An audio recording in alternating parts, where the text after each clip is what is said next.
Good evening and a warm welcome to all those people who have joined us for the February 2026 edition of Tamil Heritage Trust's monthly talk series. We are extremely sorry about that slight delay in starting the program. It was due to unforeseen technical glitches. Thank you for your patience and your cooperation. Not many of you may have heard of the Salcette Exploration Project unless you happen to be from in and around Mumbai. I myself heard of this project only about a year or so back.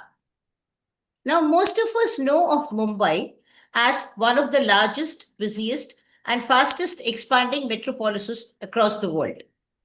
But not many of us are aware of the fact that the land on which Mumbai rests has a history that goes back to as far back as 1st century BC. The proof of this lies in the Buddhist caves at Mahakali, Kaneri, and Magatani, followed by the Hindu caves at Elephanta, Jogeshwari, and Mandapeshwar a few centuries later. In fact, Mumbai happens to be a city with the largest number of caves in the world, numbering to almost 150 or more. Obviously, these temples, caves, and monasteries did not exist in isolation. There must have been a strong framework of cultural support which enabled these institutions to not only survive but flourish. Unfortunately, no formal effort had been made to record the history or evidence of the existence of such a cultural framework. Post British occupation of Mumbai, history has been recorded very clearly and is often discussed at length. However, when we go to earlier times like the Portuguese era or the pre Portuguese era, the formal documentation is not there. The Salcette Exploration Project is a systematic and methodic project attempting to formally study, record, and document the ancient history of a piece of land that is geographically called the Salcette Island or the Old Mumbai. I told you all that I heard about this project almost a year back. This is because I had the good fortune to meet and interact with Dr. Kurush F. Dalal, who was one of the co-directors of this project. Today, we are lucky to have Dr. Dalal with us here, who will take us step by step through this project, highlighting the systems and methodology that was followed, and also enlighten us about the surprising discovery and the results that they got at the end of this project. A warm welcome to you, Dr. Dalal. Thank you very much. Before we move on to the main program, I'd like to give you a brief introduction about Tamil Heritage Trust, which is our organization. Tamil Heritage Trust or Tamil Paramparya Arakattalai is a voluntary organization started almost 15 years back by a group of like-minded individuals with the explicit objective of understanding, appreciating, disseminating, and celebrating information related to India's rich history and heritage, not just for the benefit of those who are academic and scholarly minded, but the average enthusiastic public as well. Towards this end, THT conducts programs and events throughout the year. Our flagship event is, of course, the monthly talk series, which we have been conducting virtually uninterrupted for 15 years now on the first Saturday of every month. Then we have an event called Indology Festival, conducted in the month of June, which is a more academic and scholarly event spread across 6 days. Then we have an in-person event in the month of December called Pechu Kacheri, meant to collaborate with the Margari Isai Kacheris of Chennai. We had our Pechu Kacheri barely 2 months back, and it was called Deva Tamil. The playlist of this is available in our YouTube channel, and you can all watch the same. Apart from this, at THT, we also conduct one-day workshops called How to See a Temple, How to See a Museum, etc. These are conducted in 2 sessions. In the forenoon session, we have a series of lectures, and in the afternoon, the participants are taken to a practical site to elucidate what was discussed earlier. On and off, we also have classroom sessions on a number of topics like Pallava Grantham script, ancient Indian astronomy, ancient Indian mathematics, etc., where anybody can register and participate. Another initiative of ours is called the Alamar Avai, which is meant for the school teachers of Tamil Nadu. Over a series of weekend lectures, aspects of Indian history and heritage are discussed, the idea being that they take them back to their students, further spreading awareness. Docent training is another initiative of ours, where we prepare docents to present historical sites and heritage monuments in a professional manner to an enthusiastic audience. Site Seminar, another initiative of ours, is largely in-house, meant for our own education and self-enhancement. We zero in upon a particular site in India, and our volunteers study the same in depth. We have a series of in-house lectures and then go and experience the site in an immersive manner. Barely 2 weeks back, we had been to Andhra in our site seminar called Koshtandhra. From the Tamil Heritage Trust, we have also instituted 2 awards for individual contribution. The first such award is called Professor S. Swaminathan Heritage Award, named after one of our co-founders. It is given for individual contributions in the field of Indian history and heritage. And in 2025, the winner of this award was an independent historian, Ms. Falak Chaudhary from Mumbai. The other award that we give is called V. Venkaya Epigraphy Award. Named after V. Venkaya, who was the first official Indian epigraphist, this award is given for individual contributions in the field of Indian epigraphy. It has been instituted by Ms. Sunita Madhavan, Venkaya's great-granddaughter. THT has been entrusted with the responsibility of administering this award. We have a YouTube channel where you will find links to all our talks right down to today's talk. Kindly subscribe to the channel and click on the bell icon to receive notifications of future events. We have a website and we are present on Facebook and Twitter. This is our mailing ID. You can mail us here for joining our mailing list. We are a voluntary organization. We don't have any dedicated financial backing, so any kind of contributions will be welcome. You may use this QR code or ID to contribute generously. That in a nutshell was about Tamil Heritage Trust. Now looking at today's talk a little bit in detail, from 2011 to 2015, various archaeologists and students associated with the Center of Archaeology, Center of Extramural Studies, University of Mumbai, Satai College, and Institution Trust carried out small, independent, and individual researches on the fragments of archaeological heritage lying scattered among the urban sprawl of Mumbai and the villages and towns in the immediate vicinity, leading to some surprising new discoveries. However, all this work was sadly done piecemeal, and there was no holistic, systematic, and methodical approach or documentation. The Salcette Exploration Project was conceived in the offices of CEMS by Professor A.P. Jamkhedkar.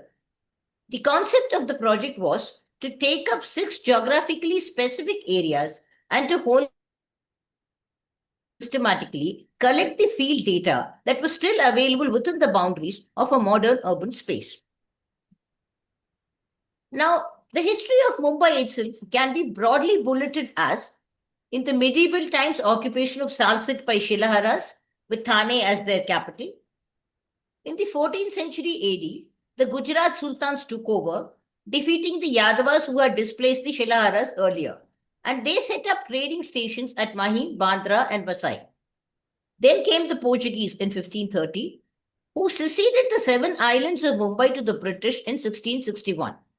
In 1730, Marathas defeated the Portuguese. In 1784, British East India Company took control of Mumbai and only relinquished it in 1947. Salcette Exploration Project is an urban archaeological initiative focused on uncovering history in the broader Salcette area, which is distinct from the modern commercial Mumbai. Basing their research on surface exploration surveys by scoring every street of Salcette and mapping the areas covered, the study looked for archaeological remnants of pre-colonial Mumbai in sites where they are more likely to be found, in congregational public spaces and residential zones, covering every nook and cranny to unearth thousand-year-old fragments of history. A joint project of CEMS with Satai College and the Institution Trust, this archaeological initiative focused on uncovering history in the broader Salcette area, distinct from the modern commercial Mumbai. The project was headed by Dr. Suraj Pandit, along with Dr. Kurush F. Dalal, who was a co-director, Dr. Abhijit Dhandekar, Dr. Prachi Moge, and Sri Vinayak Parab. Tejaswini Afale joined them in the second season. Now, a little bit about our speaker. Dr. Kurush F. Dalal is a former director, School of Archaeology, Institution Trust, Mumbai. He obtained his PhD on the early Iron Age in Rajasthan. Subsequently, he shifted focus to the early medieval period on the western coast of India and excavated the sites of Sanjan, Chandor, and Mandar, having a strong impact on scholarship in that region. His interests and research include memorial stones and asker stones in India, numismatics, defense archaeology, architecture, ethnoarchaeology, and allied disciplines. He is the co-director of the Salcette Exploration Project since 2015. Apart from being a prolific author, speaker, and mentor, he also researches into the connections between history, archaeology, and culinary anthropology through his workshops and food walks. Over to you, Dr. Dalal, to join us and deliver your talk. Once again, a very warm welcome to you. Thank you very much, ma'am, and thank you very much, Badri, for putting this together. If there is any reason for this delay, it is me, and I am fully responsible. There seemed to have been some technical glitch in the internet at my end, and we had a problem putting it together. I will share my screen and launch into today's session. I would just like to start by saying that I'm very thankful to the Tamil Heritage Trust for giving me this opportunity. And it's always a joy to speak to its members and to speak on this forum. Since Gauri ma'am has taken care of quite a bit of what I was going to say in the beginning, I will not say too much. This is a short list of the research carried out prior to the Salcette Explorations Project. Now, from 2011-12 all the way to 2015, when we initiated the project, we realized that there was an enormous amount of work that was being done on Bombay, but it was being done piecemeal. So, Professor Jamkhedkar had already been on the job. Dr. Suraj Pandit had been there with his students, Siddharth Kale, Harshada Virkud had been doing some amazing stuff. Prachi Moge was on it. Sandeep Daisarkar then started adding more material to what was being discovered. So there were a large number of people. Vinayak Parab then came in, and we realized that there was an enormous amount of heritage just lying around, and a lot of, perhaps some other day we'll talk about the history of Mumbai as a separate lecture, but there was a lot of stuff of incredible significance that was just scattered over the city. For example, this amazing Vakataka style megalith, if nothing else, of Shiva, around which we have hero stones, Gaivasru stones, and even very, very colonial lions and things like that lying around. We had evidence from Mahim that had come. We had evidence from the Shitla Devi area. The Mahim police station had some very interesting objects embedded in it. One of them was a beautiful maritime hero stone, which is not very common. A very rare image of Vayu with his wind scarf behind his head. The Ram Mandir area of Goregaon, Daisarkar did some amazing work over there. Moge and her team worked in Gorai and Uran, and we have a number of stones from there. Akash Pawar, along with Dr. Suraj Pandit, carried out work opposite Kanheri caves on the opposite hill and found a number of semi-finished and finished caves in a very, very dilapidated state over there. At Kanheri itself, new things kept coming up as Siddharth Kale went into the gorges and looked at things over there. And we realized that Mumbai was only being considered as the Bombay that existed before this.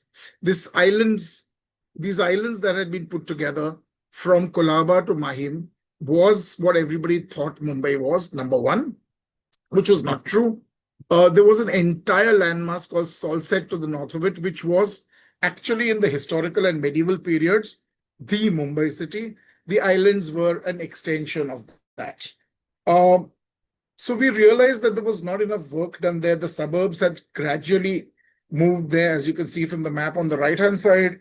The island of Devnar, which is this island over here, this large island, which used to be separate, was now part of the same landmass. Mahim had been joined to Bandra, and a landmass much larger than that of the original islands of Bombay was being completely ignored in most research. The other thing was that everybody thought that the story of Mumbai was only a colonial story, a story belonging to the Portuguese, and then very briefly, and then the British eras. We realized that this was a huge mistake, and that this error, this lacunae needed to be resolved. So the Salcette Exploration Project was the brainchild of Professor A.P. Jankhetkar, who for many years at the Center of Archaeology, Center of Extramural Studies, University of Mumbai, was our mentor, our guide, and continues to be so for most of us over there. The project was headed by Dr. Suraj Pandit, who was the director of the project, with myself as co-director, Dr. Abhijit Dandekar, Dr. Prachi Moge, Sri Vinayak Parab, and then in the second season, Ms. Tejaswini Afle. It was a joint project between the Center for Extramural Studies, University of Mumbai, with the Sathe College, Vilepale, and the India Study Center Trust. The project was possible due to a large number of student volunteers. The CMS volunteers came in large droves. Sathe College students came in large numbers, both ex-students and then those studying there. St. Xavier's College had a large number of students who joined us also, and there were many other well-wishers. Now, one kind of caveat over here, the region that was taken up was essentially Mumbai suburban district and Thane city. So everything bordered by the Thane Creek and extending all the way south to Bandra. We excluded all the prohibited areas, all the government areas, all the dock areas, because those areas were areas in which our students would not have been able to carry out work. We knew that there would be all kinds of problems there. So those areas are still untouched.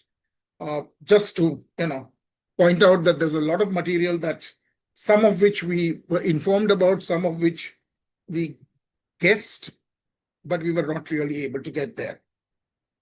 A lot of sites in the national park also are difficult to access, though Kaneri and the immediate environments were part of the work that we'd done. All the previous known archaeological sites, by and large, were exempt from this. So if it had been researched before, we were not including this in our work. In 15-16, we had 5 teams, and in 16-17, we had 6 teams. So Dr. Suraj Pandit took Andheri, Marol, and Tawai. I took Thane and its environs. Dr. Prachi Moge had Dharavi, Bandra, Santa Cruz, and Vilepale.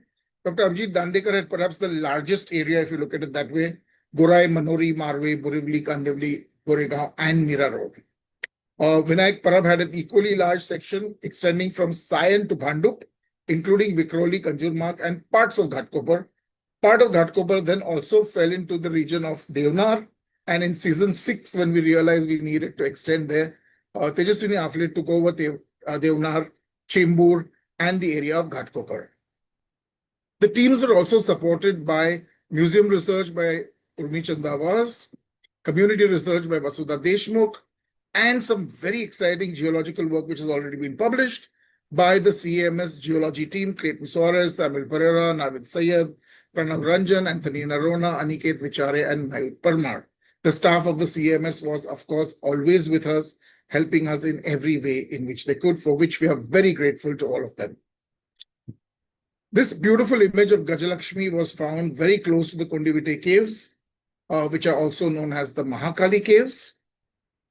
We found stupa fragments from there also, parts of votive stupas that had been repurposed and were being used in small local shrines as, well, secondary objects. For example, that beautiful stupa base on the right-hand side was being worshipped as a shivling.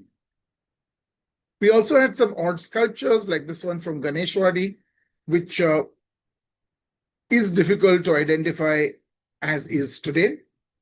Some fascinating objects like this beautiful pillar fragment with an image carved onto it. There's a beautiful bearded figure which we believe is Brahma. And this image is actually worshipped as Kamala Devi or Kamala Mata. And there is a sari around Kamala Mata, as you can see in the bottom right-hand side photograph. That's Akash who has removed the sari, and we apologize to Kamala Mata for desecrating her shrine. But it's a beautiful Shilahara style pillar, or maybe even a slightly Yadava style pillar. And it tells us that there was once a large temple in this area, which has been built over in the subsequent years. We also have a nearby site where we have a beautiful inscription which is stuck in the roots of a banyan tree, along with two Kichaka images and a few other images which have been brought there and placed there. The sun and the moon, Achandra Surya Viraja, are very, very clear to be seen on this inscriptory slab. This is the Mulgaon Dongri inscription, and this was part of the Mahakali area.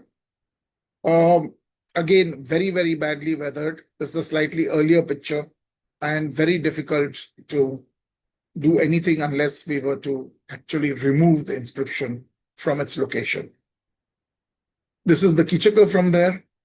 There are a large number of sculptural fragments and votive images that we have from Maheshwar Nagar in the area. This is the Marol police campus, and we were very lucky to be given access. The entire area is scattered with the remains of structural and sculptural members. Large numbers of different Kichakas are seen, and fragments of the ceilings, as you can see in the center of a temple. So there was definitely a Shilahara period temple over here, which sadly lies in pieces. Since this is part of the police camp, access was restricted. There is a beautiful Gaivasru image, which we believe is essentially a chinna of a donation, where the cow is the donation, represents the donation. The calf represents the doni, to whom the donation has been given. And the wealth accruing to the doni is essentially the milk it is suckling from the cow. Various different sculptural fragments are found in this region. From RA, we have a beautiful Kichaka, which is currently being worshipped as Ganesha. This was found during annual grass cutting in that area to keep fires from spreading in the RA reserved forest. And one of the gentlemen there was told that if he took a mannat, that he would build a temple here, he would be blessed with a male child. And when his wife delivered the said male child, he then erected this small shrine over there. We also have the remnants of a small cave, which is very, very interesting, and a place called Gundauli Tekdi. Deep inside a slum, we have a small cave. The top of the cave is missing today, and it has a built-up shrine on top of it. This is in the Andheri Povai Jogeshwari Koregaon Mahakali cluster. From the old Mahakali temple, we have a beautiful votive stupa. You can see an image that was published earlier on of this said votive stupa. Today, it has been completely covered in paint and plaster and is worshipped as a goddess Kali.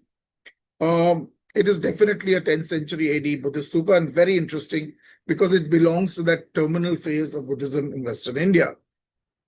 We also have a Naga stone on the left-hand side and what looks like a stupa Dharmika fragment from the right-hand side, which have both been repurposed. The stupa fragment is being worshipped as a shivling. This is again the Gundauli Tekde, giving you a better picture. That's the temple which has been built on top. This is the small cave at the bottom. This is the entrance to the cavern, and this is the site of veneration inside it. These are the steps going down. It was probably a natural cave, which was only briefly modified. From the Thane region, we have a vast number of sculptures and sculptural fragments and structural fragments. Since this was the capital of the Shilahara dynasty and was called Sri Sthanaka, we expected to find all of this. This is from the Gautam Labdi in Charai. From the Amruteshwar temple premises, while clearing up the temple, we have a large number of beautiful sculptures. This beautiful Shiva Bharvaka on the top left-hand side, below which you have a Bhairava image, fragments of hero stones, sculptural members, and this beautiful Rakheval image on the bottom right-hand side. From the Gaudevi temple area at Thane, we have a small Kutashikara fragment over here and other later period tribal hero stone-like images. We also have the Ghantali temple. The entire temple is a modern construct with the exception of its doorway, and the lintel of the doorway over here is a beautiful member belonging to a much, much older phase, probably the Shilahara Yadava period between the 10th and the 13th centuries AD. From the Ghodbunder fort area during recent clearance, we found this beautiful image, again belonging to the same period. We have blue and white porcelain fragments, and we have some other sculptural members that have also been collected. This is the compound of the Joshi Bedekar College. Sadly, most of these items were collected by the gentleman who opened the college, and sadly, we don't know all the regions from which these objects were collected. Many are from Thane itself. Some are also from outside Thane, and herein lies the tragedy that we are unable to distinguish between the two sets.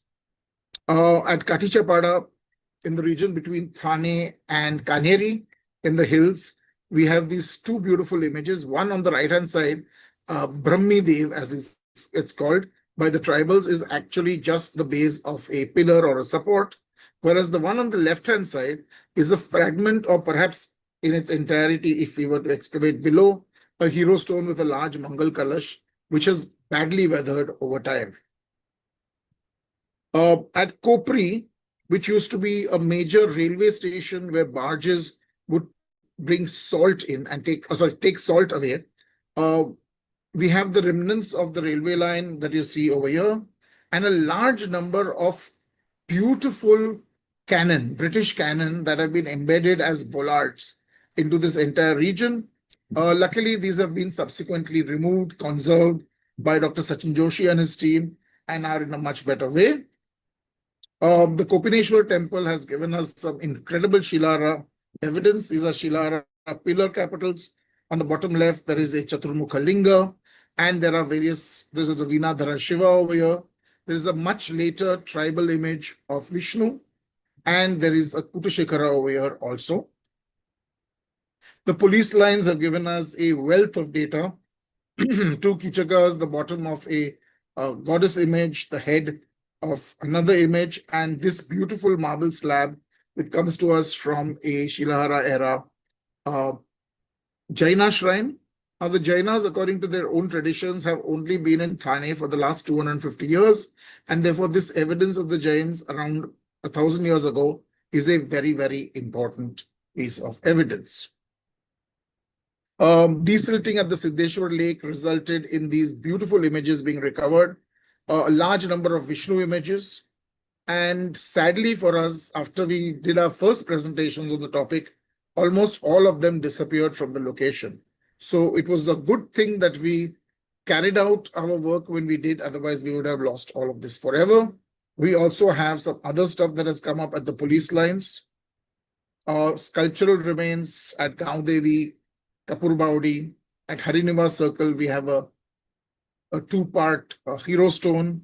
We have a interesting three-headed figurine from Kala Bhavan at Kapur Baudi.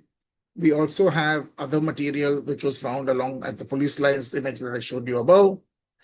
There is an odd apsidal well with a large tree growing out of it. And this is also seen in the police lines. At Charai, we have various sculptural remains. At Ghodbunder too, again, the Our Lady of Mercy Church is next to the remains of a much older Portuguese structure, the ruins of which are still seen on the right-hand side. We have the St. James Anglican Church with its beautiful courtyard, sadly in a very bad state today with a lot of debris and kachara and things like that, but some very beautiful British gravestones and grave memorials over there, and memorial plaques too. There's a gorgeous memorial with a Marathi dedication on it. And you can see the Marathi script on the right, the Devanagari script on the right-hand side. We have various crosses from here, from the Portuguese period.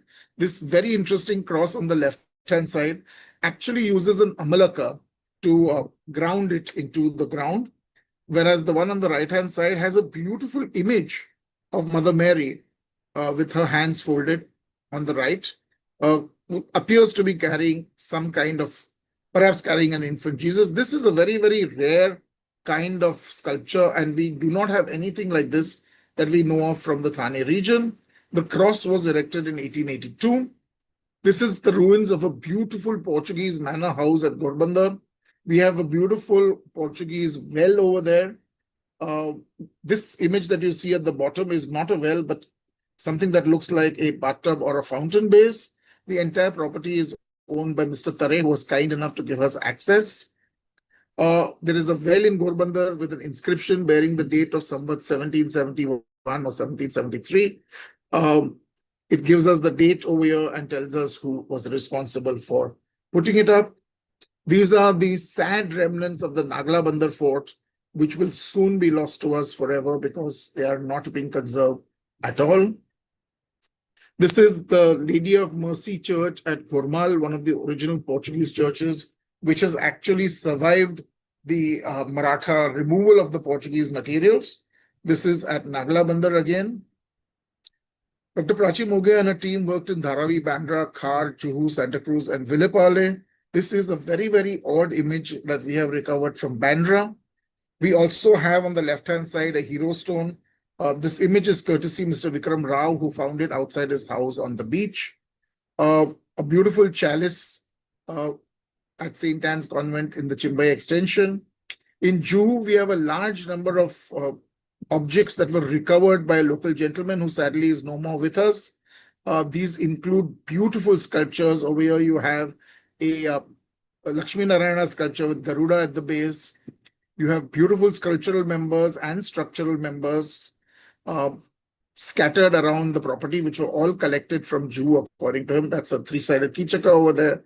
And from Villepale, we have a gorgeous well, which comes to us with a beautiful cross over here. On the left-hand side, a chalice on the right-hand side, and a very, very weathered inscription slab with a date of what looks like 1853. This is the Bada Masjid at Dharavi, the Kabristan over there, which has some very interesting data. A lot of local shrines which are being rebuilt very, very rapidly by the locals in what is called Jirnodhar, and we're losing the original style, aesthetic, whatever you want to, and the images are also being replaced. So this is the Vetal Dev shrine, supposedly dated to 1750. This is the Cheryadev Mandir. These are both holy shrines. The Gorai, Manor, Marve, Borivali, Kandivali, Goregaon, and Mira Road region was covered by Dr. Abhijit Dandekar. This is a beautiful image, badly damaged. You can see at the bottom of the image a really gorgeous border of a lotus. Sadly, the image was destroyed, possibly during the Portuguese occupation of this region at Vairala Talau. We have a lovely image formed by Ms. Bhakti Gohil of a cow and calf stone, or a Gaivasru pillar as we call it. We also have panels from the Harsiddhi Mata temple at Tata Power in Borivali East. This is all from the Harsiddhi Mata temple. This was found by Dr. Shrikant Sarvagaud, who came over and gave it to us. We're not very sure if it is modern or not, but we have included it in our work at the moment. This is the Vairala Talao, which is a man-made lake, and there are a large number of walls belonging to a massive church that existed over here. So the church walls you can see on the top, and at the bottom you can see the modern construction inside the tank. There are a lot of structures found around it on the periphery. Lots of collapsed ruins, and the wall behind is the wall of the original church that stood over here. Above the Mandapeshwar caves, you have the Mount Plaisir or Mount Plaisir ruins next to the IC church. And this is where the original Portuguese church was, right on top of the caves. These are some of the Mount Plaisir ruins of the church. This is an ASI protected site. There are a number of buried cannon that we found at Manore. These were buried deep and used to tie cattle. What is very interesting is this loop that you see over here on both of these cannon. These are specifically maritime cannon which were placed on British man-o'-wars, and the cannon was strapped to the roof using this loop so that the recoil of the cannon did not throw the cannon across the ship, but arrested the recoil. So these typical maritime cannon have been found over here. These are, of course, just for representation. They're beautifully documented. But the Eksar Virgals, the most heavily documented Virgals and the only Virgals in Maharashtra who depict a known naval battle, are now being worshipped as the Seven Mothers or Sateri Ai. We found a beautiful prehistoric site at Manori, and we carried out very intensive explorations there under the direction of Dr. Sabadda Padan, who is now with Nalanda University. And he carried out a small-scale excavation in this small gridded area that you see over here, because there seem to be quite a lot of material lying over there. These are some of the microliths that we collected from the excavations that were carried out. We were even able to refit one piece that we see over here, but some beautiful blade fragments, etc., that you see on the top, and points, and definite signs of retouch and parallel flaking. We have some pottery from Manori also, some porcelain which may be late, and some monochrome glazed ware that is definitely earlier.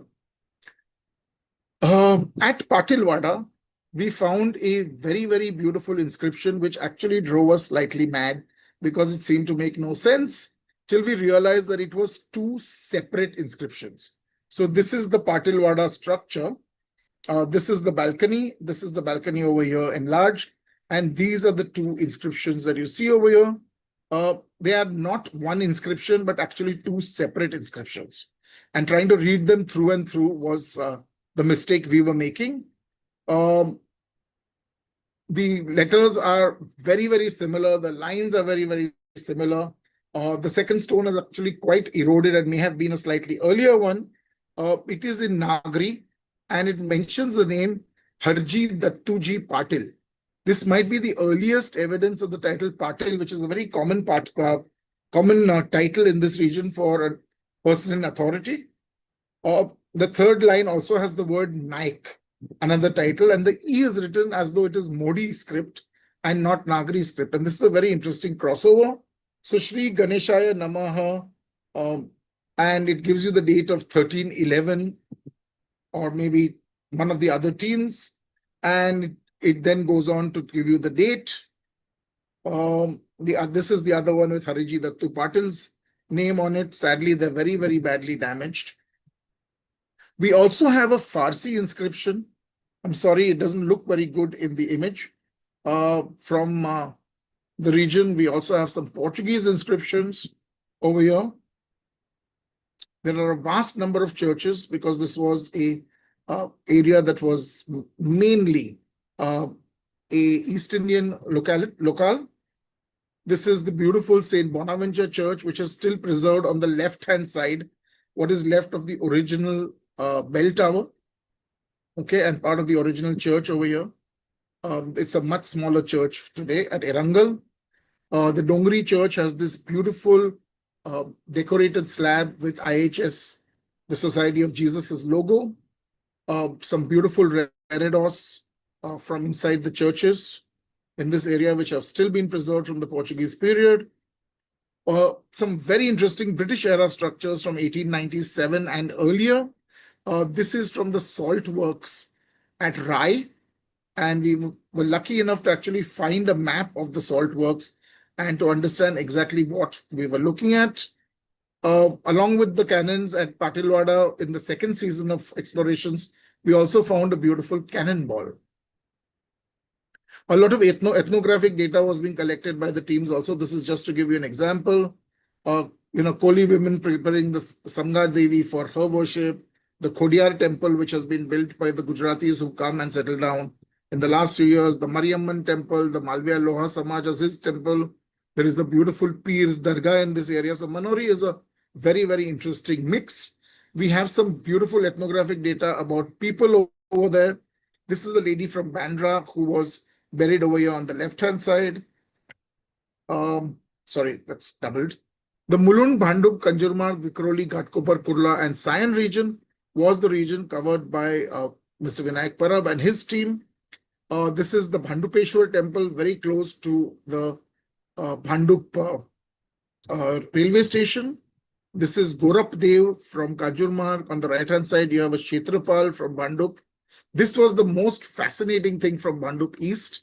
We have a Gadegal on the left-hand side and a hero stone on the right-hand side, and they're both worshipped as Dev and Devi. So it is a male deity and a female deity that the stones are worshipped as. One of them is probably a land grant stone with a ass curse on the bottom. The one on the right is definitely a hero stone and shows a hero with a bow and arrow in his hands. This is the Gavanpada Tungavateshwar Mandir, and that's Tungya Dev over there, who's definitely another Rakheval. From Mulund West, we have the Sati Devi temple. We have a large number of what look like some kind of cowed members. There is so much sindoor on them that we are very, very difficult to tell. That image on the left is called Chausat Yogini, though it's only one. And there's a Hanuman image which has been completely covered and nothing can be told. There are all kinds of structural and sculptural members that have been collected and covered with sindoor, so much so that the origins cannot be identified. This is from Narba Devi's temple, where you have Narba Devi, Annapurna, and Shitla all together. And outside, there is this beautiful architectural fragment. It is locally called the Deepmal. This is the Taramati Yogej Hill. You can see the Tulsi Lake from there. That is Taramati on the right-hand side. You have Masoba from Vikhroli. You have Jagdamba Mandir from Ghatkopar. Again, a lot of these show some evidence of being fragments of sculptures. On the bottom are the brand new sculptures from Kirol Gaon Devi. This at Sion is the Gaon Devi Shitla Devi Mandir. Again, used to be a small cave. The top of the cave has been removed and a temple has been erected on the top. This is the image inside today. Sadly, the whole thing is completely covered in bathroom tiles. This is a 360 view from inside. So I know it's a bit distorted at the top, but there's no way to take a photograph otherwise of the cave. This is Mutimsar Baba from Sion Koliwada. This is a Hanuman image. It's probably one of the Kanfata yogis actually, who has been carved over here at Antop Hill. Mukta Devi Mandir from Chunabhatti. Another underground room which has evidence of a small cave with some kind of sculptures carved into it. Very, very badly weathered from Safe Gali in Chunabhatti. This is the Padmavati Mandir from IIT in Powai, and we have a beautiful inscription stone from here. This is a caduceus on the left-hand side from Powai, Nagoba Mahakali Mandir. On the top, we have Tirandaj Gaon, which again has some very, very interesting structures. On the top left-hand side is a very interesting hero stone. We have Vagdev over here, a beautiful tiger that is shown. And this is something really fascinating. After we trained our students to look for certain things, while coming back at the end of a day, they were passing the Chandivli temple, Vageshwar Mandir, and they noticed this sculpture. Only this much was visible. Okay, the upper portion above the angle. This woman's image was completely missing. You can see what it looked like from the bottom right-hand side. And they quickly went there and scraped out a little dirt from underneath to find that there was a Gadegal from there. And this Gadegal was then photographed in detail by our students. It's the Chandivli Gadegal. We also have other material from the vicinity at Paspoli. This is a very fascinating shrine on the right-hand side. This is the Gaon Devi Mandir at Gaon Devi Pada. And this is actually a lava flow. This is a completely natural lava flow at a time when this region was actually underwater, which has been worshipped by the locals as the Gaon Devi. And it's a very unique phenomenon in Mumbai otherwise. This is the Holy Trinity Church and what is left of it. This is the Tulsi Lake at Sanjay Gandhi National Park, originally one of the lakes that supplied water to Bombay. And we were very, very lucky that the year we were carrying out work in that area was a major drought year, and the lake was down to record levels, where we found some beautiful microliths, some cores that you see on the top, and a beautiful thumbnail scraper that you see on the bottom. We added Devnar, and I'll tell you why. We'll show you why we added Devnar right at the end. While talking to various visiting faculty, Dr. Mugdha Karnik asked whether there was anything they knew from any of their premises. And we were surprised to be told that there was a broken inscription that had been found at Devnar and was inside the facilities of the BARC. So we immediately included the Devnar area as a separate area the next year. And we put Dr. Tejaswini Afle and her team in charge. They found a broken hero stone being worshipped as Ghatoba at Ghatkopar. They also recorded various temples and wells from the Chembur Gauthan area. This is the Bhulingeshwar temple, the beautiful plaque by Krishnaji Pathare over there. Again, a lot of Rakhewal images from Ghatla and a beautiful well that has sadly been subsequently filled up. This is the Vishweshwar temple on the left and the Satya Devi temple. The Satya Devi temple was actually built as a wedding gift, and there's an inscription to that extent on which you see on the bottom center. This is a well in Agarwadi with another plaque on it, mentioning the use of the well by everyone in the community specifically. That this is not exclusive to anybody. This is from Maruli, where there's a gorgeous cross. Mankur, and this is the original Maruli temple on church on the top from an archival photo, and this is St. Anthony's Church today. Well, never mind the modern architecture, but the priest from Maruli's church used to also be the priest conducting mass in this church at Manpur. There are a lot of local deities that have also been mapped in this area.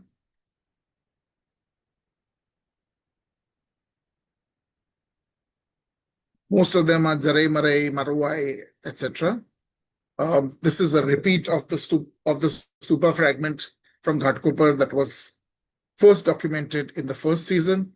And there is a beautiful Tulsi Vrindavan on the right-hand side. We also have a very odd image of Nandi with a shivling on his back and a Ganesha image from there. And then there is this. There's a beautiful Gorgon's head, very British, definitely not from India, and made in marble.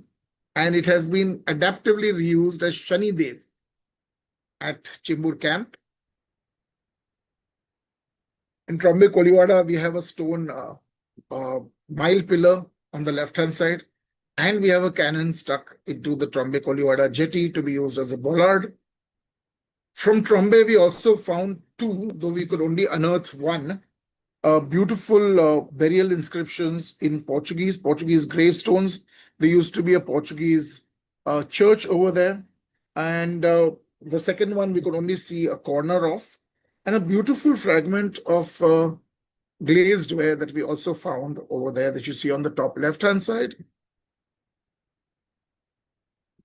And this is the reason we went to Devnar and included Devnar in the Salcette work. This was the inscription that was lying at the BARC. It is a fascinating inscription from 1368 AD by one Maharaja Dhiraja Hambir Rao, who was ruling Thane Konkan from his capital city, Mahim Bimbas Thane. So it's dated to somewhat 1290 over here. You add 78, you get 1368. And it was during the reign of Sultan Peroj, who was ruling from Delhi, that his vassal, Tatapad Padmopajivi, Maharaja Raja Hambir Rao, okay, Shri Hambir Rao. So Hambir Rao was the vassal of Pirosha Tughlaq, and this is the first affirmation that we have that the Tughlaqs actually had direct control over Mumbai. The stone is sadly broken, It talks about a grant given to a commander Hasun or Dasun of a Kharegramu, that's a salt pan village, called Nanole 1, in that larger area. Nanole 1 was a village called Nanoe, and we know about it from the earlier maps. It has subsequently been, BRC was created, the entire village was shut down. So this was very, very fascinating, and it's a talk by itself someday if uh, the Tamil Heritage Trust is interested. But this is what made us very, very interested in working in that region.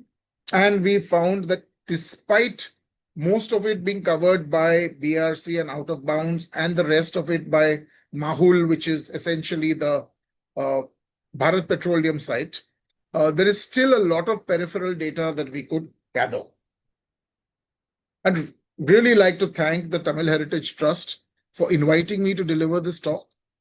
And of course, like to thank the Archaeological Survey of India and the State Department of Archaeology for their permission, the university, Sathe College and Institution for their help and support. Very, very special thanks to Dr. Mugdha B. Karnik, and of course, the late Samuel Nazareth, who always stood behind us like a rock. Separate and heartfelt thanks to Professor Jamkedkar for his ideation, interpretation, help, and constant guidance to all of us. I'd like to thank the entire team of scholars, students, and well-wishers who worked with us. There were so many volunteers that if I was to mention their names, it would take me another 10 minutes.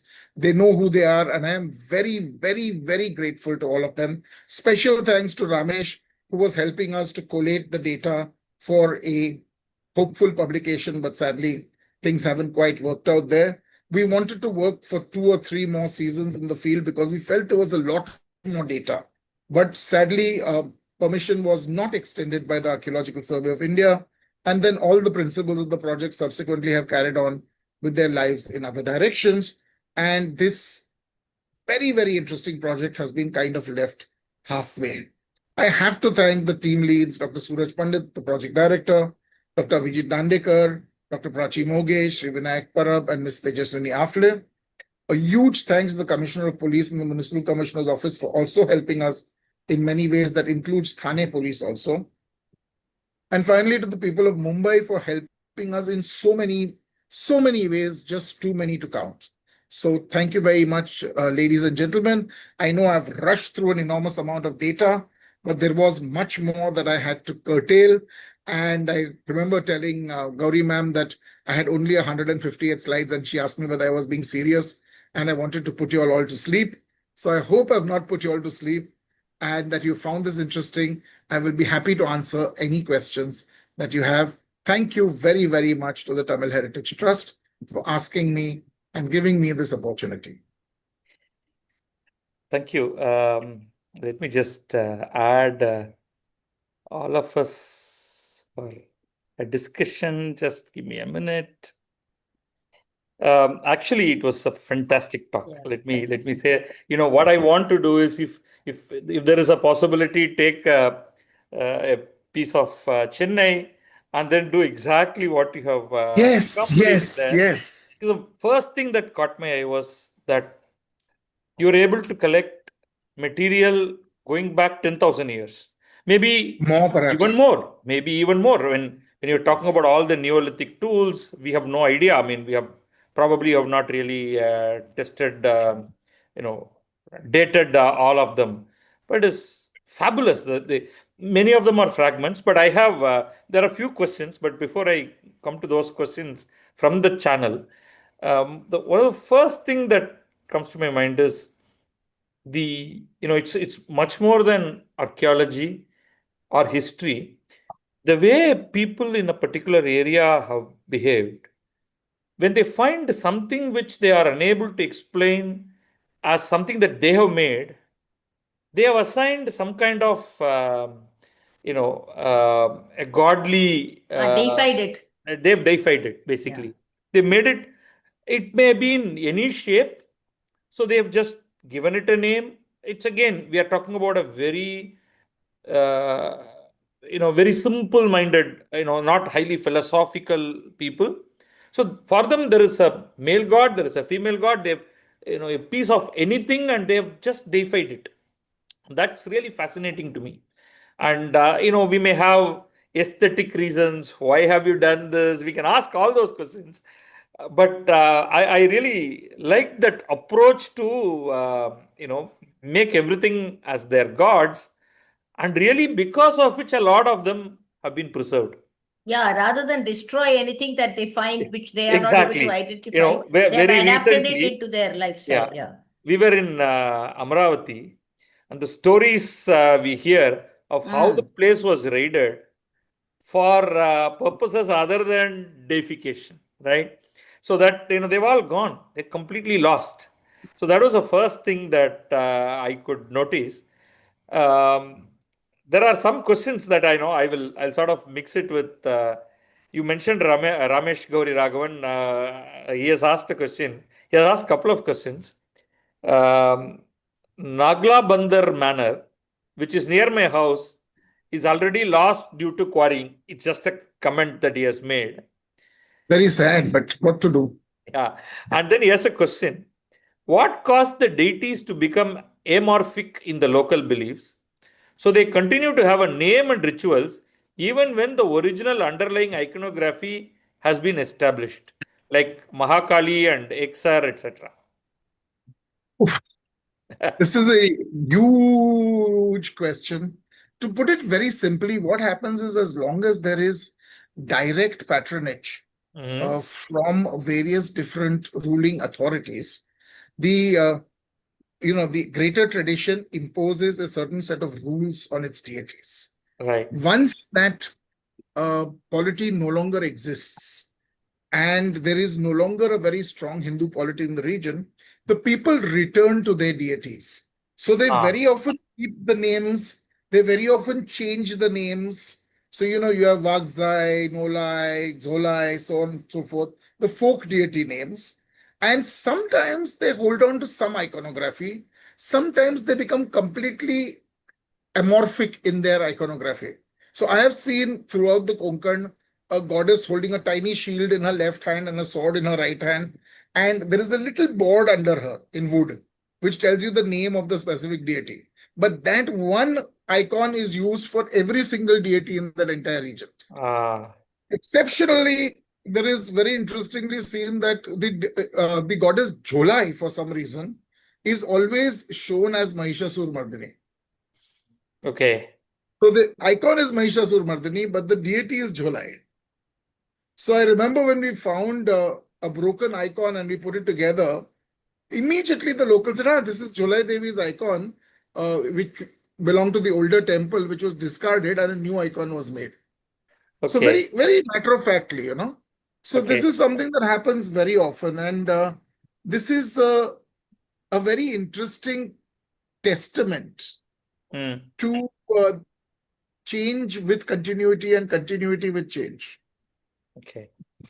Now I can relate this, in the Tamil Nadu context. One of the things that routinely happens is that there are plenty of Jaina Tirthankaras which have been damaged, vandalized. We don't have the details of it, that the head is cut off. Invariably, they are converted into some of the local deities, not the Brahminical gods. So they may be called as Pandimuni or Amman. So what they do is they take the stone, which is fairly huge. We are talking about 5 feet, 6 feet tall stone structures, mostly of the 10th, 11th, 12th century vintage. And they put, breasts and face is just slabbed and it becomes an Amman.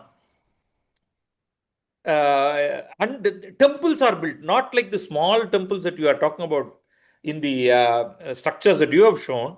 They become very large with a large number of people visiting. If it's even in a city limit, like in Madurai, for example, there's a very popular temple called Pandimuni Temple.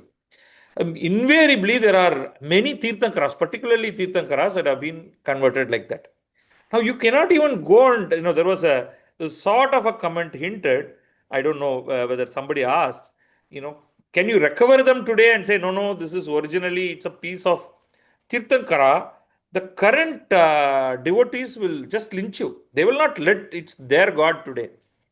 So you just can't do anything in those places. As an Shishadri sir, it is extension not of as the simple as that. Uh, I'll tell you this. I okay. think that it is very much in keeping with the heritage tradition that these things have been reused. Okay. And was a deity, it is a deity. And I don't think we have that much of a right to tell people to give up their deities. And Hmm. the whole dichotomy between fact and faith that we have. I mean, once there is faith involved, I think it is best to do the best that you can to record what you can. I remember Ramesh was running a fabulous course on Buddhism, on Buddhist studies. Hmm. And when we came to South India, the volume of Buddha images from South India that and which are not really recorded.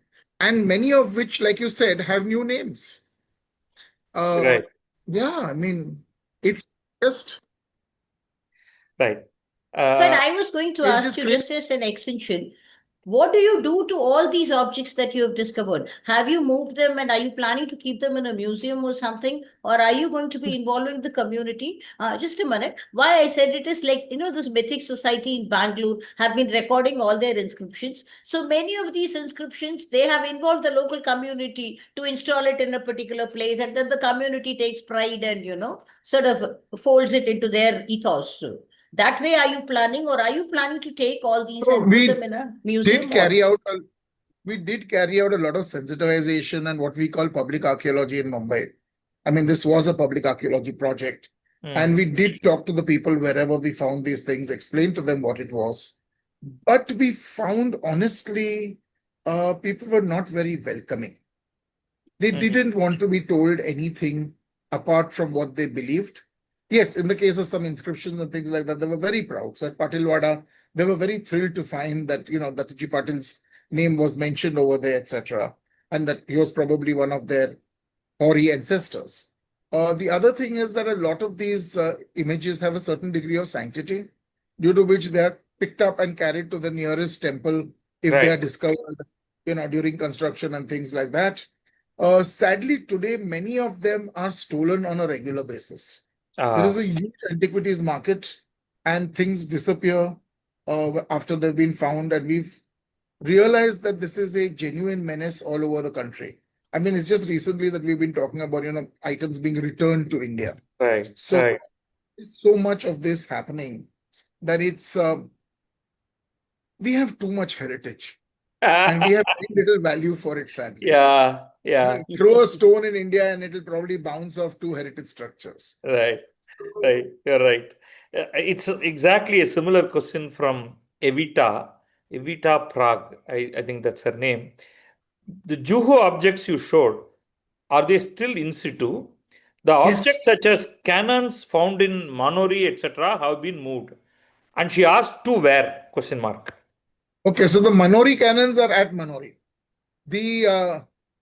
The salt station cannons have been removed where they were used as bollards, and they've been set up in a beautiful circle over there, in a little garden for everybody to see. And they have been conserved to a large extent by Dr. Sachin Joshi and his team, who were asked to do that.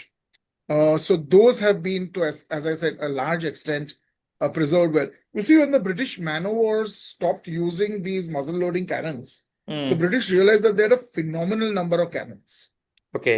which were now being replaced by breech loaders. So, what do you do with so many cannons? There were ships of the line which would have carried 80, 90, 120 cannons. What do you do with all these cannons suddenly?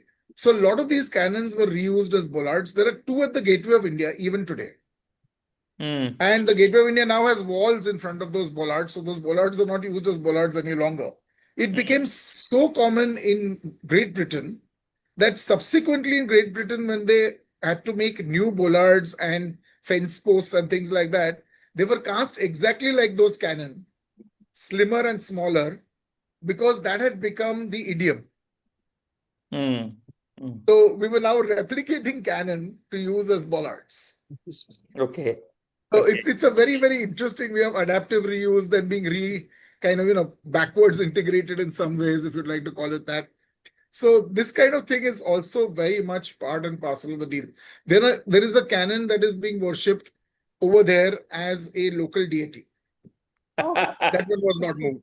Yeah. There is another canon at another place that I know, which is being worshipped as a Shiva temple in the south of Bombay. And in that area, everybody who gets married, their first patrika of their wedding is Yeah. offered to that canon. Oh. I'm trying to Not, tell people that it is a canon, yeah. Yeah. not working. Yeah. No, I think we cannot, the first reaction is to laugh, but we should just hold back.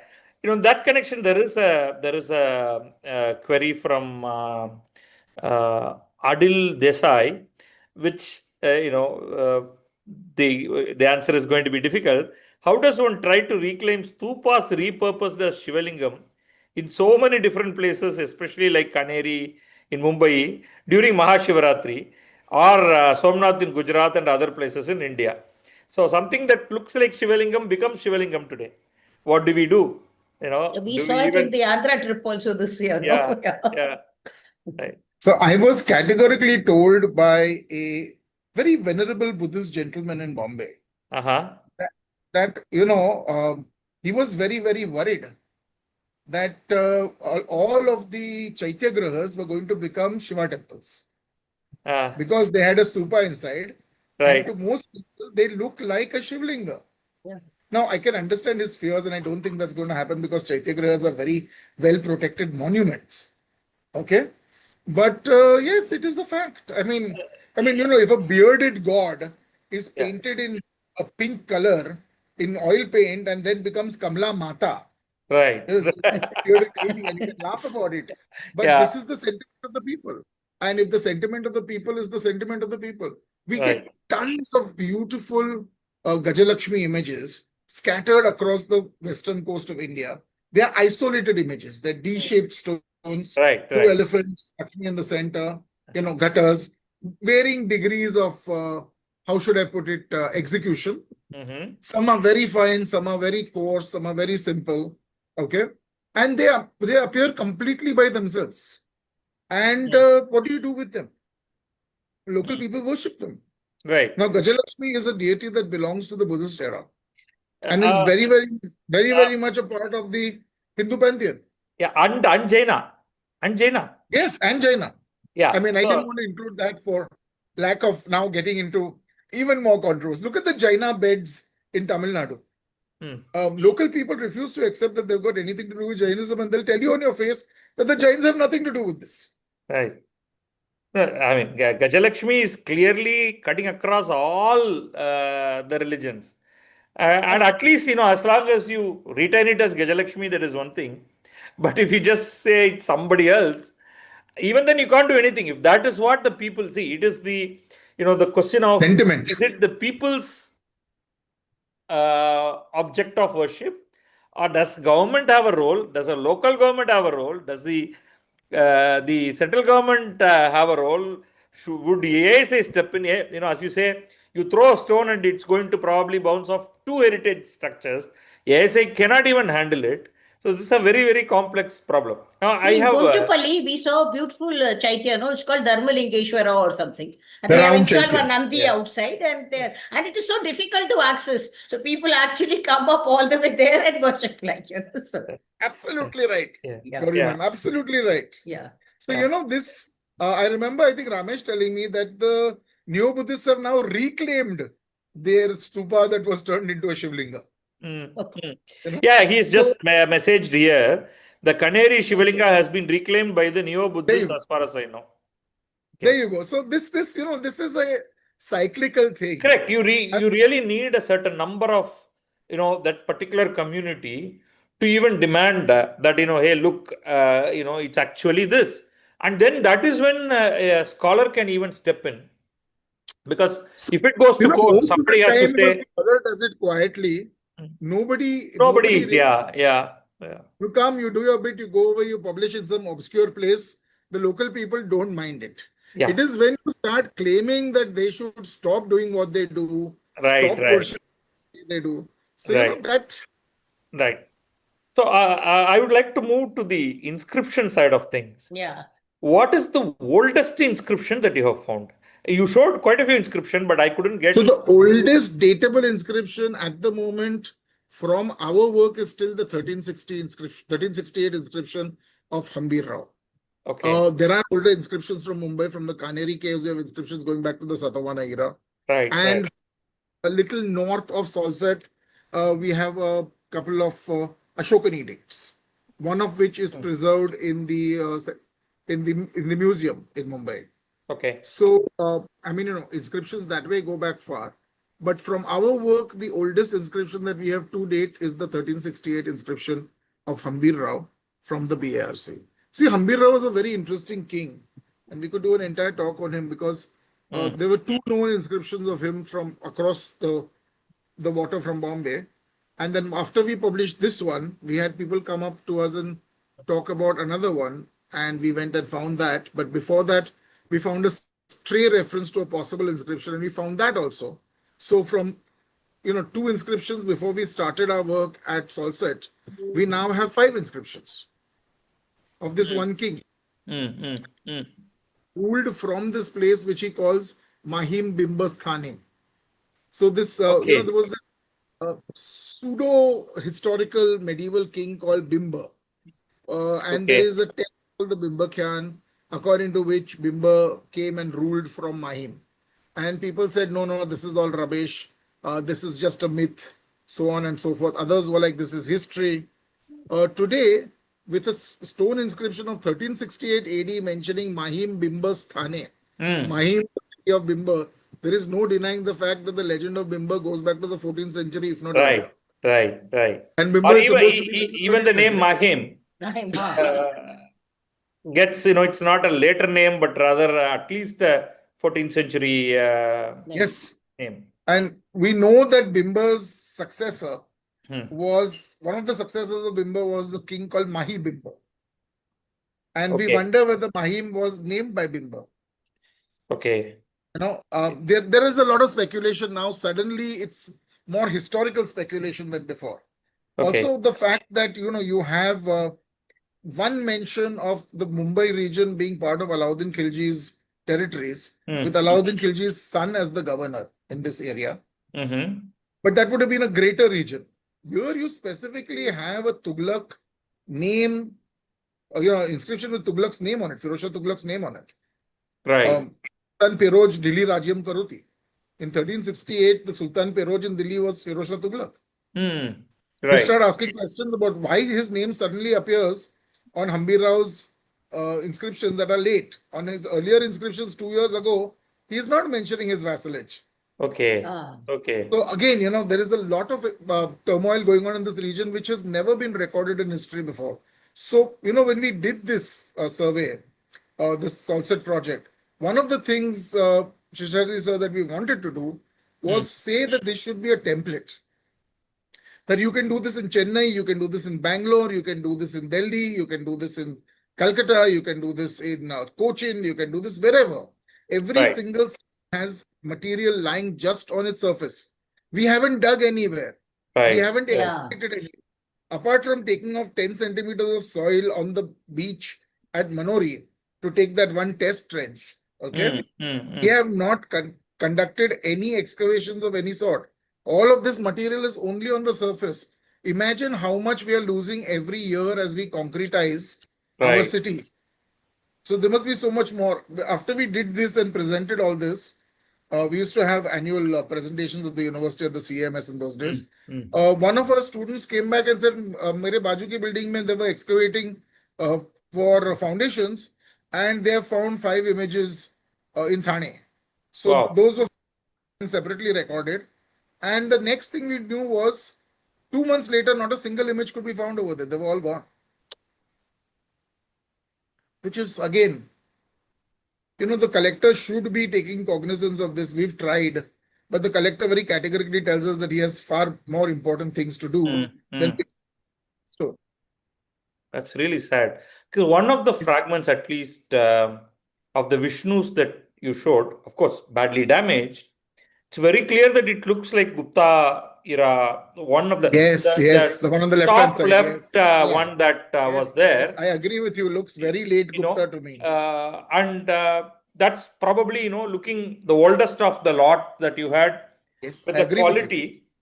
And I'm sure, in a bad sense, some museum somewhere in the world will be willing to pay top dollars on that. And that's really worrying us. My students who were working under me at Thane very specifically asked me, "Sir, उठा लो क्या? वो छोटा है, थैली में आ जाएगा." And I said, "No, that is wrong. Yeah, As part of explorations without permission to collect data, physical data like this, we do not pick up sculptures. right. We'll inform the collector instead." She called me back 10 days later and said, "Sir, we were going for a walk over there, सब कुछ गुल हो गया है." So I'll give you a simple example. There's a beautiful church over there, right next to this massive lake called Masunda Talao. And it is one of the few churches that survived the Marathas, removing the Portuguese. They destroyed all the other churches. They kept this one going for the local Christians who had converted to Catholicism. Okay. It's called the Church of St. John the Baptist. Okay. Beautiful old church, been very, very well done by Vikas Dilavri. Has done some beautiful restoration work over there. When we went there, there were two broken Shilahara style pillar capitals with a slab on it, making a bench in the courtyard, which was seen from the bathroom by one of my students. So she asked the local padre whom they were talking to about the history of the church about this, and he said, "I'll just find out." So he called a couple of people, asked them to go and check. And he was sitting and talking to them, offered them a cup of tea. By the time they went out to the churchyard to see, everything was gone. And he was very genuine in saying, "Look, ladies, please don't talk about this. I hope you've not taken any photographs, this, that, whatever." So they said, "No, we hadn't. We were hoping to take them with you." They said, "No, I don't want to officially talk about it at all. Because there is enough vitiated atmosphere about things like this. I don't want anybody coming down and trying to burn down the church." Yeah, because I these were understand. collected from the lake. These were disposed of in the lake at some point. During dredging, they were taken out. And it's it and that's that. So we have no provenance for this because it's gone. So you see, these kind of things are genuinely problematic. When, well, I'll be very honest in saying today the atmosphere is very vitiated. Right, right. Just one other question and related to something that was asked in the channel. You showed a lot of what you call as Veeragal, which is basically a Tamil Veerakkal or hero stones. I thought hero stones were more of a Tamil Nadu Karnataka phenomenon. Yeah. So it is obvious Veera, that, yeah. Veerakallu in Tamil Nadu, Veeragallu in Kannada, in the Karnataka lands, and Veergal in Maharashtra. The same Kannadiga word is used. Right. Or Tamil The Kannadiga Dravidian word, what you want, root, the Dravidian word. And there are thousands of hero stones in Maharashtra. I see. I'm not saying there are few. There are thousands of hero stones. Okay. Thousands. I mean, I can show you single locations with 100 hero stones. And very often the hero stones have sati stones alongside them also. Right. Single and double satis. Right. And this is a very common phenomenon. The main problem is that in Maharashtra, the hero stones and sati stones are seldom inscribed. Very, very seldom. There are less than probably 12 of them from the whole of Maharashtra that I know of. They are very plain and they follow what we call the 3 pattern, 4 pattern, 5 pattern, 2 pattern, 1 pattern. So the number of images on them, and there are traditions in this area, that area. There are some with Buddhist images on them. So there are not, mainly in Maharashtra, we have Shaivite hero stones. But we do have at least 3 known Buddhist, call them memorial stones or whatever you want to call them. One is definitely hero stone where there is only a middle and lower panel. And the middle panel shows the hero meeting his death with a sword thrust in him. And the lower panel has an image of Buddha in Bhumi Sparsha Mudra. Wow. Okay. That's so really I've actually published that because it was in my research area that was discovered. So we went, when we heard that the newspapers were talking about something like this and we looked at it, it's definitely very late. And they've garbled the idea of the Bhumi Sparsha slightly, from what I understand, where they're asking the earth to bear witness to the burial of the hero. Okay. Because Okay. that is the panel normally in which we see the cremation of the hero. Right. Mm. And it is very clear that he comes from a Buddhist tradition. Yes. Right? He's a Or Buddhist. did they repurpose a stone? Like, do you think it was a Nope. No. You can easily Very, figure very out. clearly this thing. There is Same also time another period. one with, yes, there's also one which looks like there is a Jataka story inscribed on it, which Oh, is again very odd. But these are all one-off objects. And when there are one-off objects like this, it's very difficult. Hero stones have been found in Gujarat, they've been found in Sindh, they've been found in MP. There are wow. also a few hero pillars known from UP. And other steles have been found across the country. So, Okay. I you know, think in Rajasthan, for example, we have a few hero stones. We mainly have satis leaving just handprints behind in local temples. We okay. don't have sati steles, Okay. but we do have hero steles Yeah. from earlier periods. Yeah. And you also showed some donkey yeah, stone. Aska stones? Yeah. And that is a question that Uday asks. What is this donkey's curse? Oof. So the Asker stone is usually a stone with the sun and moon at the top, which denotes perpetuity. Achandra Surya Viraje. Right, In right. the center is usually a blank, well-worked panel on which an inscription may or may not be present. Most of the inscriptions are donative inscriptions.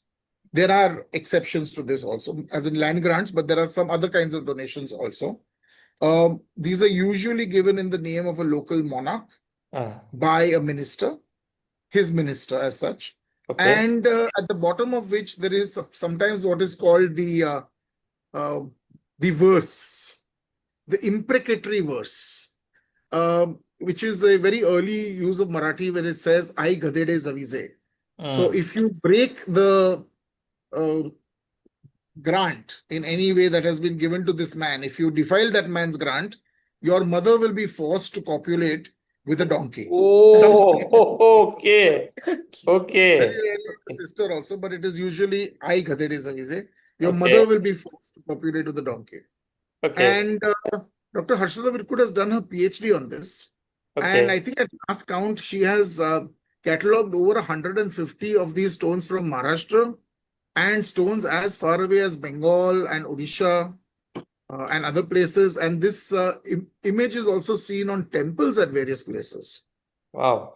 You know, in Tamil Nadu, of course, that in inscription, you have curses written.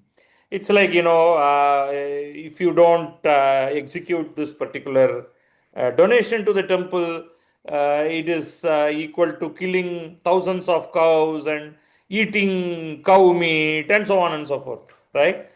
And many other funny things, but I have not seen the donkey connection in Tamil Nadu to my knowledge. Of course, it is limited.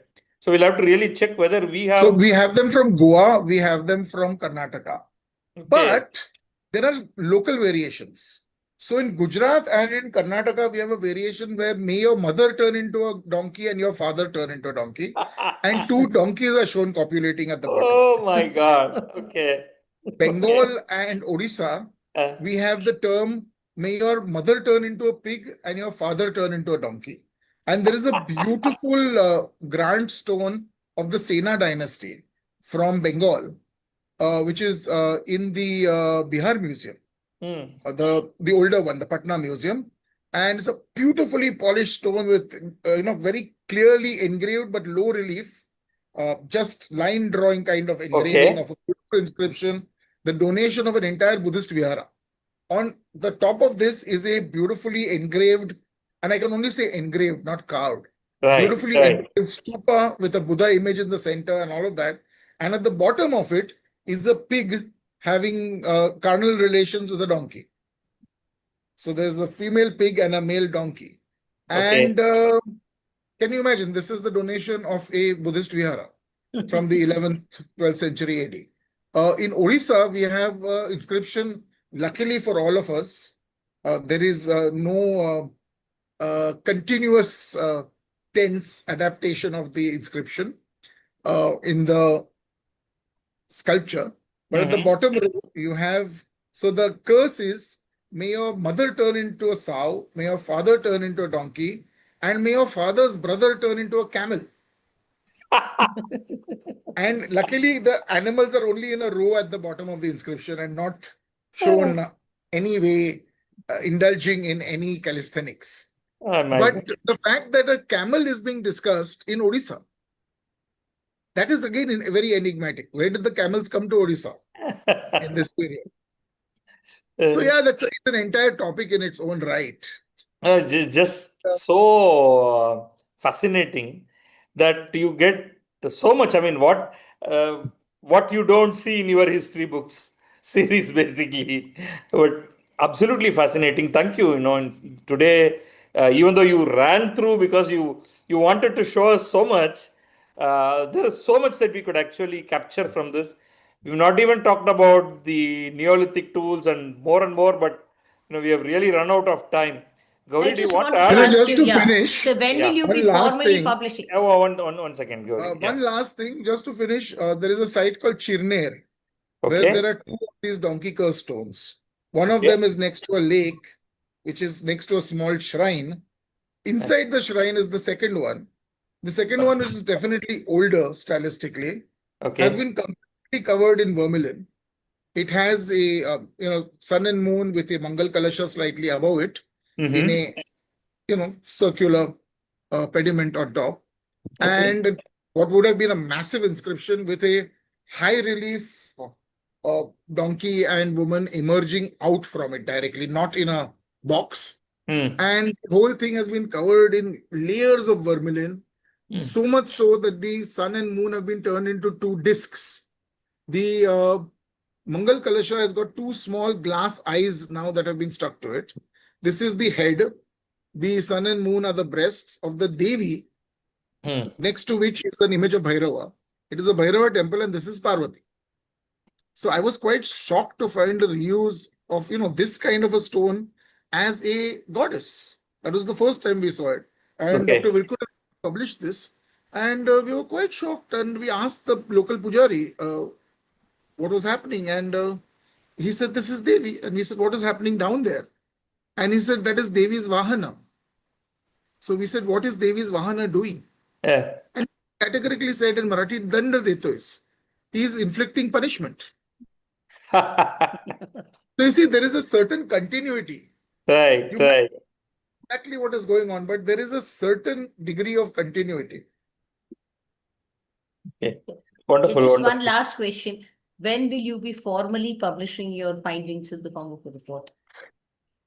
I honestly do not know, ma'am.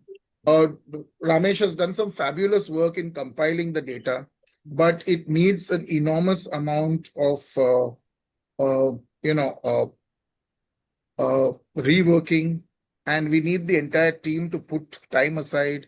And now that Dr. Karnik is no longer at the Center for External Studies, neither am I, there is no common ground for the teams to work on, sadly.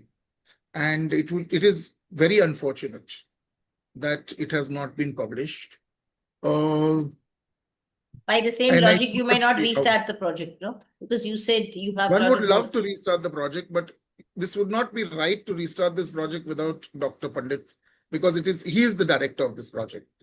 So it would be very wrong to publish it without him or to restart the same without him. No, that's It is his purview.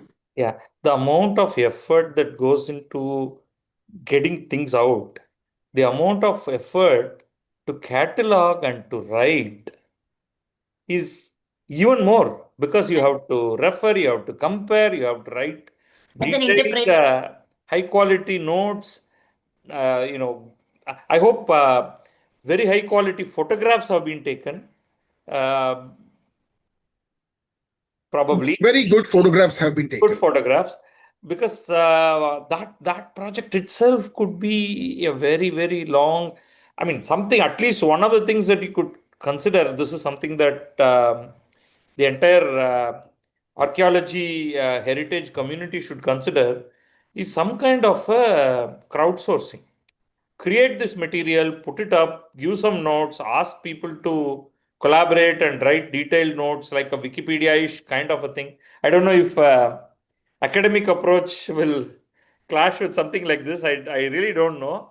But there is a huge effort that is required. So it's easy for you, Gauri, to ask for it, but No, it I takes a mean, lot of so much of effort. effort. It It's the is same right thing. for her to ask So for much it. of, It is yeah, right so for much her. of effort. And Yeah, but it's You see, also a Gauri ma'am, lot it would of also require a lot of money, right. which Yeah. sadly, so when we were with the Center for External Studies, we had 40 students every year doing archaeology with us. So we had 200-300 students that we could tap as a resource base, from which we had more than 50 students who were part of this every season. And that gave us the manpower to do this. Yeah. Mm. The data that has been collected is very scattered, very different, belongs to multiple phases. There was an enormous volume of ethnographic data that was collected. In fact, some of the work that Mr. Vinayak Parab did was fascinating in seeing the transition of tribal elements coming from South Gujarat all the way into North Bombay. And it was very interesting to see how he could follow all these stories as a part of the work that we were doing. Dr. Moge also did some amazing work in Dharavi and those regions. So there was a lot of data. It's just that streamlining the data, bringing it all into sync, and then actually going for the kind of high level investigation into each object, referencing each object, putting it together is not something you can do, a couple of hours on Sunday every week. Mm. This would be a major project to put this data together. It would need funding, and that kind of funding, sadly, so archaeology and heritage is at the bottom of the well when it comes to funding. Mm.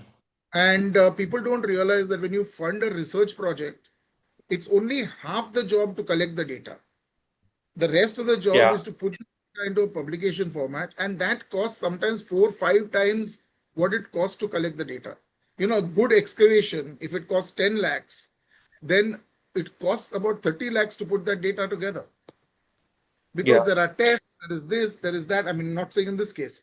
But the point I'm trying to make is that, it was bad enough that all of us were volunteers at that point. And there was no funds to pay anybody for this, but all of us had jobs and we were doing this together. The students were all volunteers. And I'll be very honest, I felt very bad that the students were not being given any stipend apart from conveyance, Mm. which is also wrong. We should be giving something to these kids, some kind of honorarium. And there was just no funding for it. In the second season, the Mumbai Metropolitan Rail Corporation did help us. And we did manage to put a lot of work into action because of that. But again, every year going out to find somebody and hoping and praying you'll find somebody and then doing the work is a very, very terrible way of doing work. I mean, Yeah. you should have money in hand, your budget in hand, before you start conducting your field work. So that doesn't happen. Like I said, we love our heritage in India. We love to talk about it. But sadly, when it comes to putting hand in pocket, the government is so allergic to helping heritage, it's not fun. Mm.